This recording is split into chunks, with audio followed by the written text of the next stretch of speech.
Alrighty, let's do apparent depth, number 9. And what does apparent depth have to do with light? Well, you'll find out in a sec. And how will it help you survive on a desert island?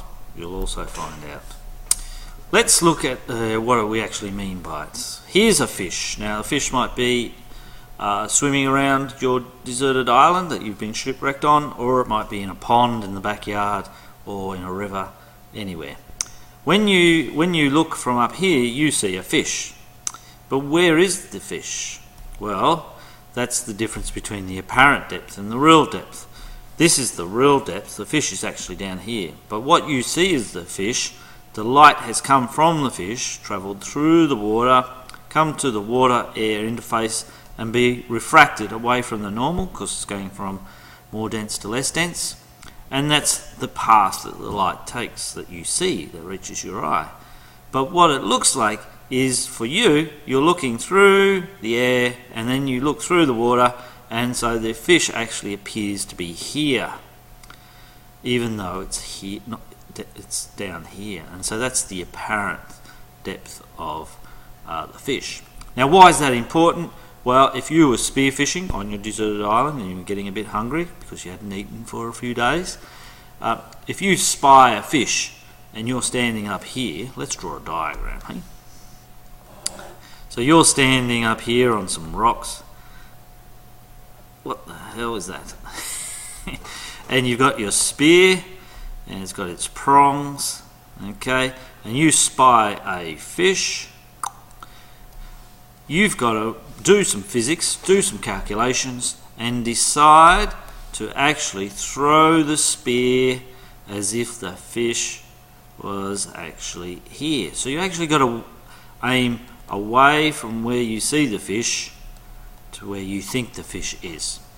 And some people who go to a desert island and starve to death don't make the calculation or the realization that that's why they're missing the fish all the time. But if you know a little bit of physics, or you're a good hunter, you work out that's why you're missing the fish all the time. And it's interesting that nearly every culture that has spearfishing, be it Australian Aboriginals or Polynesian Islanders or anywhere where they have spearfishing, through the thousands of years they've learnt and they've taught each other to aim away from the fish.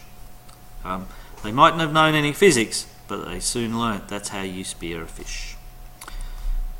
Right, let's do a couple more examples. And so again, here is two people looking at an object, and the object's actually here, it appears to be here, and that's the apparent depth. Now, you only need to know about apparent depth. We wouldn't really ask you any questions.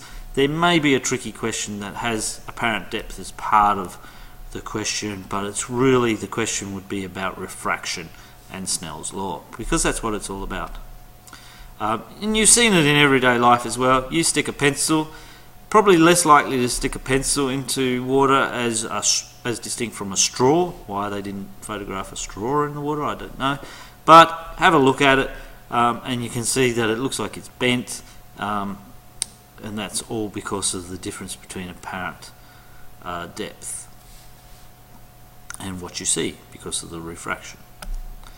There we go. Looks like the pencil's bent like this, when in reality it's doing this.